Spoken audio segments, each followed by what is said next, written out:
be in your house crying and feeling like, okay, maybe because you don't have milk or you have rice but you don't have meat. But there's some people that can't even afford as low as bread. So it's quite difficult. So that's one part of it. And secondly, desperation. You know, when especially young ladies these days, people want to buy a 10-inch Brazilian wig. Yes, that's where I'm going to. Yeah. People want to use the latest iPhone. Now I think iPhone 17 is out, if I'm not. Yeah, 16 or 17. 16 or 17 yes. also. So now these are the things. You come online, you see ladies of your age that they're living. So there's the a peer life. pressure. Yes. So that's the desperation we're talking about. But it's part of the desperation. Is it to the extent of risking one's life or one's future? You know, they did say that money is the root of all evil in the Bible. And then in the Quran it says what? Okay, it's almost the same thing. Okay. So they did say money is the root of all evil, and I believe that money drives people. So people do crazy things for money, and it's crazy, really. So people do things for money. You hear it every day. You can hear about the ritual, the cyber crimes, theft, burglary, and all that. It's just too much. I feel like people feel that since I'm just selling my eggs, I'm not doing anything illegal, and they're forgetting that it's actually very, very harmful to them. Yes, you might be able to produce as much egg in your teenage years and your early adulthood life, and you might feel like, okay, it's just eggs, and I'll still conceive. It's something that you produce every month, but there are still some health issues because we have quack doctors that actually do this harvesting. So poverty, desperation, peer pressure, all these includes in things that make people to do such, I don't know, should I call it crime against humanity or crime against your body? Okay. All right. Before we begin to look at the root causes, I will be joined.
We'll be joined by our guest from Jos. She is Mrs. Sarah Inyako Bitskop. She is the CEO of 07 Leisure.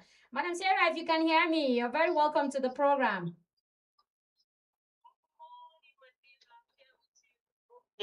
Yes. Let's start by asking you just how bad is the situation? We learned that in Jos, the rate of young girls selling their ovarian eggs is very, very alarming.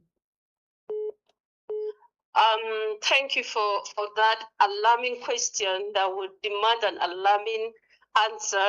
Yeah. Good morning, everyone. And I am Sarah Bitcoin from Jos. And the report we're getting, it's really not something that we should talk about, but it's something that is alarming that we need to talk about. Reading from online and everything that has been coming up from girls, what they have been saying is alarming. So we need to talk about it, and that was why I had to put my couple of cent of advice to this. So the alarming case is that girls will go and sell their ovarian, their eggs, or you call it ovum, for a token, and without needing to know the future that befalls them afterwards. So these are things that is point of concern that we have to come out and start talking about it. Because if you are reading it online, you don't know how many teenage girls or how many girls are undergoing this process. So when the voices are being heard and everybody brings his one cover of send of advice and voices, it goes a long way. So in just nobody is coming out, but if you get one that is talking, then definitely there are more to come out. So we have to keep airing out and talking out and making it sound that yes, there is something wrong about the future when you sell your eggs, which is very, very bad. It's a wrong thing to start with. So this is the reason why we have to come on this show. So it's But what are alarming and some we of the need to reasons, Mrs. Sarah? What are some of the reasons that this young girl sells their egg? Is it just poverty, or is it beyond that? Yes, with the current situation, we cannot hammer on the situation and keep hammering on the society and the social peers. We can't talk about the school and all of that. So economic factor that will always raise the vision to what girls are going through. It could be to imprint their peer groups, poverty. But if you hear the story of Natasha that came out, she was talking about her own. It's just like a field day that she introduced other girls so that they don't beg men to dress up or what they eat in school and the big girls show.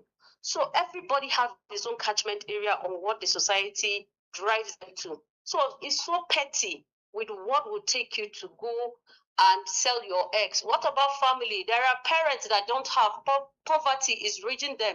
The mother went all out to go and sell her eggs to feed the whole. So if girls are doing it menial and we can't capture what is it, these are factors that need to be spoken out. They should understand that the future, it has a wrong implication on their body. So it's not about the menial things, because when you see a fellow girl doing it, you join forces to go and sell your egg.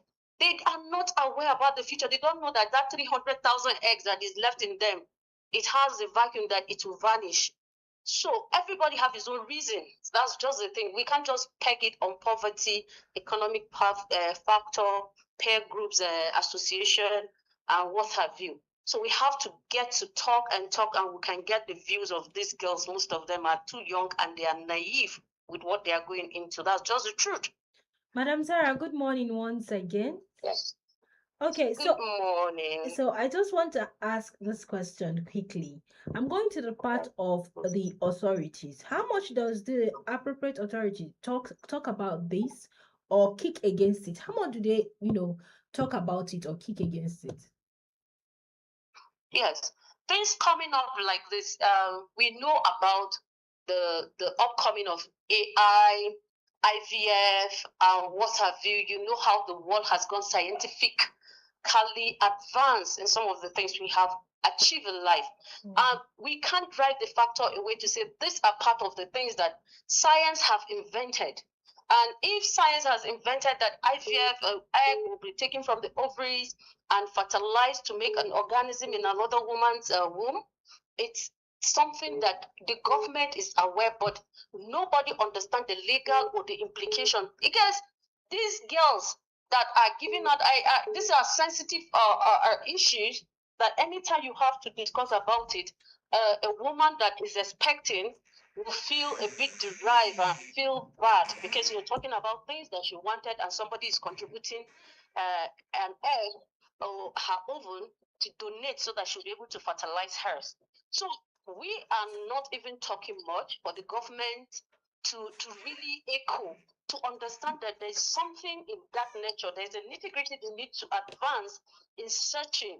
Because if those girls should start coming out to speak up, then definitely the government will have to start making arrests and see what legal implication or what did they sign before the procedure. Is a painful procedure. That's the truth. They have to go through the anesthetic injection to do that procedure with a tiny needle. When I was reading it, it was something so painful. So the government, we have to get people that will have to speak. If Natasha has spoken, others should have to speak. If there are authorities that will pick up and make arrest, justice is being made. Others will serve as deterrent to others so that they will not continue in that abuse. But the government is not really aware. Even if they are not aware, but the people are not coming out to really speak or to air out views like this. So we don't know more that are coming yet, but as we unravel, we believe that the government, as we speak through your programs like this, they listen, they get to hear, and they will know that there is something like this. The human rights, women affairs, and what have you will be having a first share to include and talk about it. I'm very sure even the commissioner of the state will want to hear things like this. So we have to keep bringing it up and talk. Our voices, when it's heard, the government will unravel the truth and bring justice. Madam Sarah, why is just such a hot hub for ovarian sales of egg? Why is it a hot hub? You just made the question that maybe we're exposed. We're exposed to the question is always a harsh one. When you hear just with unrest, when you hear just is coming with things like that, and we're not heard that we have the best food like potatoes, that everybody eats chips. So just is in for the wrong reasons.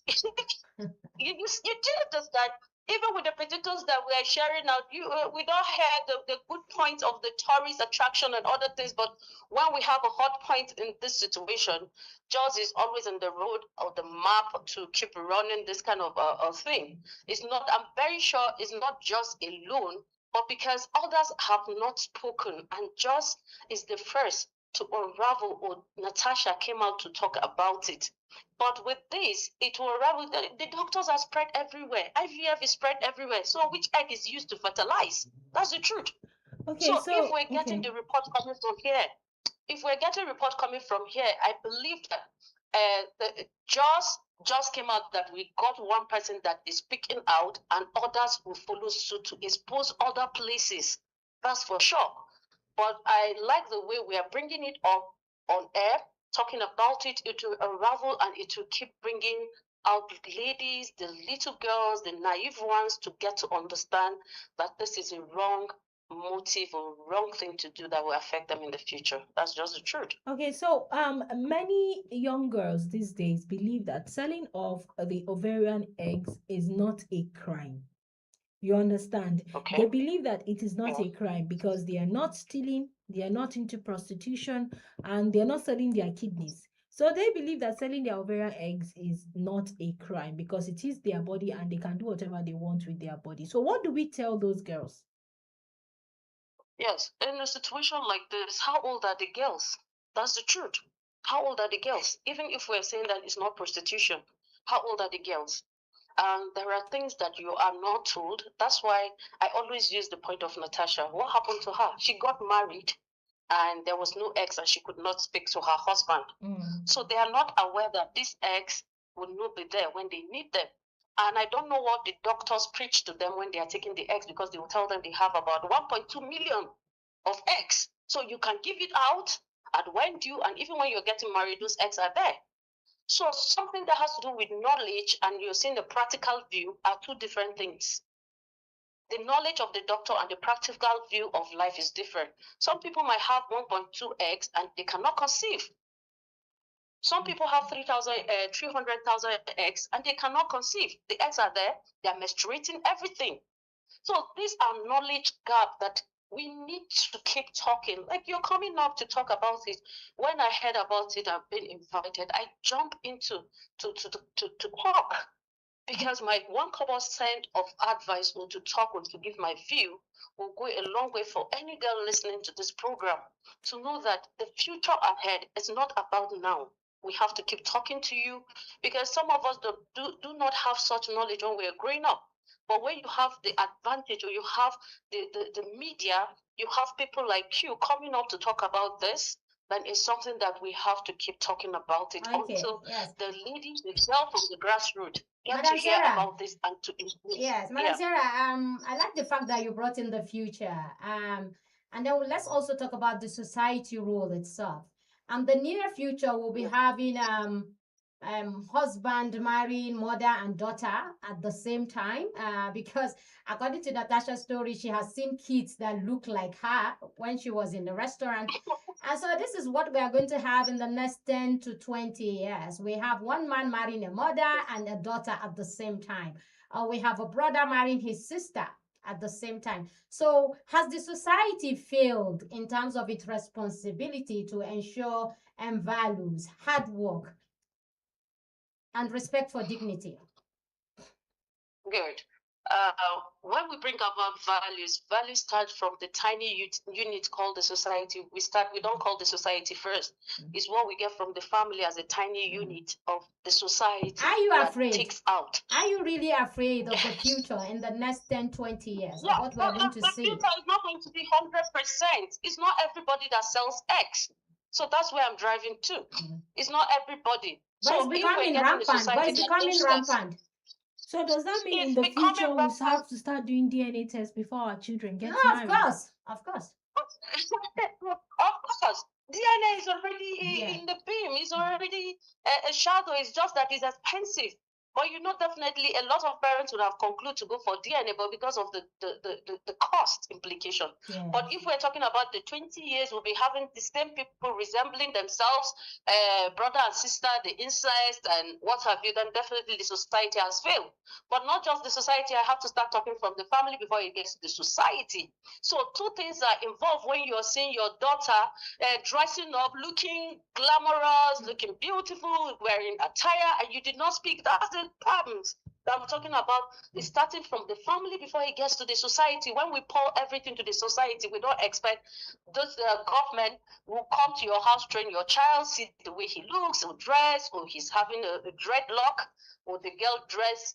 I don't know if you get the culture I'm trying to bring.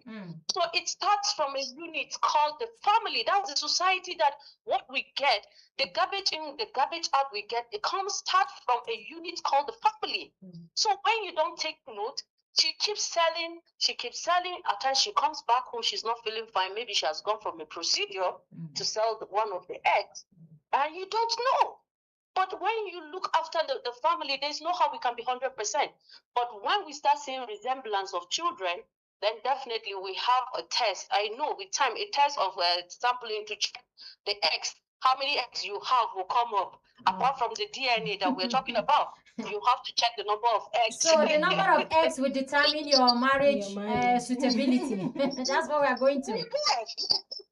That's what it's not going to be DNA again. The number of eggs. So it's alarming when we talk about the society, we talk about the family, something that we need to embrace and talk about and shred the whole thing, x-ray it, so that when they are looking at it, they know that both parties need to help out. The society has failed, the family has failed, and we have to look inward and look at these children when they are going out and coming back home. But this particular generation is already in danger because most of the guys are yahoo, and then the girls are selling eggs. Just a story a few days ago, a young boy, not up to 18, he's just about 16 years old. And then they had a family meeting or a village meeting, and they asked him, what do you want to study in the university? So that, the community can come together and sponsor you. And he said he wants to be a Yahoo G. And they said, what is Yahoo G? He said, no, that he doesn't want to go to school. He just wants to he wants to be a Yahoo G. Now, another story you hear, the mothers of the Yahoo guys even have a uniform, they put on when they have an event. So when you have a society that the young men or the young boys are Yahoo or Yahoo G, and then you have the girls selling eggs, what kind of generation are we going to have in the next 10 or 20 years? The scary of most that we have never experienced, but I always give a room for 30% in every view that I do, so that the 30% can be the one that will influence the other the 70% number that will emit. Yes. So we can't have a generation completely wiped out. The society, the government has to do a lot. The government has a role that they have to do a lot. If we're digressing to Yahoo, that's something that has been eating over our society a lot before now. This X issue is something that is just unraveling itself. The government needs a swift response to be able to salvage the future, because the future are the children. The children are the citizen. The citizen are what holds the country as one. So the republic can never be spoken if there are no citizens. So if the citizens are sold at this stage, what do we have? So government needs to help out, and for those indulge in those evil, I hope they see a reason why, if the society has failed them, they should know that themselves, they can't fail themselves. And the parents, I always tell you that it starts from the unit of the family, as you rightly said, that the parents even have uniform.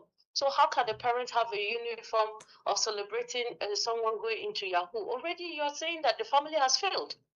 It's just the same family encouraged it. Just because people can't give birth, they have an opportunity to buy a child off the shelf rather than going for adoption. Before now, we know that people go for adoption when they can't give birth, to their own children. They can adopt one, two, three, raise them like their kids, and live a very happy life. But today, because of globalization and technology, people can just go to the shop and buy a child. Shouldn't the religious organization and the community leaders begin to preach against buying a child off the shelf? This is a pertinent question that even this morning, or was it yesterday, I was listening to the commissioner. About 25 girls were taken away because of the unrest. That brought me to talk about the adoption that you're talking about. At least they come because of this unrest. That was why I told you just. And they meet the gullible parents, tell them, oh, because of the unrest you have in Plateau State, we are going to adopt, we're going to take your child away, and we're going to help train the child, and what have you. And what do we get at the end of the day? Is it that they take these children, abuse them? Some of them are being sold out for rituals and what have you. So the process has been really, really gotten to a state of, how will I call it, something that is rotten. I just want to get a word that the adoption process now, it's not a good thing that we have to encourage, but the government needs to give out because they don't have the enabling environment to keep all those children. But coming to meet those gullible parents and take these children away, 25 or 13 of them were rescued, and it was not a good story. So the church and the local government took charge of them to see how it was taken. But now, if we're talking about the religious body, can a religious body be a ticket that will come between the parents to give out the child for the adoption? Because there's nothing like that. You have to go through the government process, and the government will have to be checking the child. But now parents do it directly without even the knowledge of the government. The religious bodies that are not even aware, for those that are aware, they don't even know where those children they've taken them to. So the thing is just a jollof rice of everything coming together and pouring it back to the society and giving it a bad name. And it starts from that unit that I kept talking about. We have to keep talking about it so that everybody can take up to his responsibility. That's just the truth. Madam Sarah, I wanted to ask about the health implications. But before I go to the health implications, you made mention of um people not knowing that you said that during our time, or let me say during the time of old, people don't know. But if you notice that during the time of old, when we don't have such and or much knowledge, things like this weren't going on. Will we say, should we say that it is because of the availability of knowledge that is causing such atrocities to happen? Advancement is always something that we always look out to. You want to advance, I want to advance. The knowledge I have possible in those times that the professors, that's the research, the research they're able to get. But now we have different means of getting to expose ourselves. The internet is there, Google is there.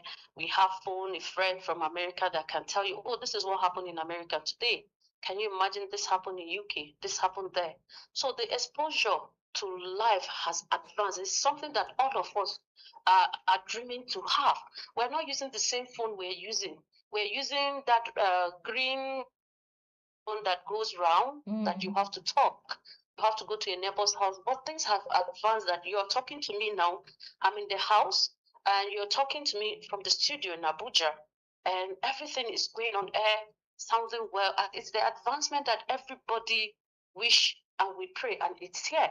But it always have its own consequences. Whenever you have such advancement, is how to curtail and see how you can use the good and the bad of it. Bad and good, the harm or the good aspect of it, scrutinizing it and making it add value. You can't say the advancement has not brought value. It has, but the advancement has brought a lot of damage too. Okay. So how do we handle them? Okay, so Yeah. Madam Sarah, as we wrap up on this, what kind of punishment or sanction should be meted out against the medical team who, carry out, because it's an illegal trade in the first place, the victims themselves, and even the family? Shouldn't we start punishing the family of of these children who sell their eggs? Sometimes the parents are not aware, like I said, but when you look and see your child changing, it's something that you have to look inward and see how you can curtail it. You talk to the child. If you need to even arrest the child, so that when you arrest the child is in the rehab, he will not be able to sell the eggs out, and you'll be able to save the child. Our But for the parents should medical team, I even think they have adopt their our parents should even adopt measures that every month or every 2 months they have to take their girl child to the yeah. hospital, to Yes, find out if she has sold her eggs or not. true. A mother will do that because she wants to protect her future. Mm. Her grandchildren are in the womb and they are being sold out, so she wants to protect them. Mm. But the medical team, I guess they have a way of treating everything. But I'm very sure that there's more to it that we are talking now. Possible these girls have signed some legal papers that these doctors will always use it against them, but they don't read. All they are after is 200,000 or 100,000. I can't imagine you selling your egg for a token of 100,000. How cheap? And they will sign. Possible if they start harassing or making them to bring justice to them. If they bring some of these papers, you and I read it out, you will be shocked and amazed with what this girl signed. That's the truth. And they are 18. All right. We'll be shocked. So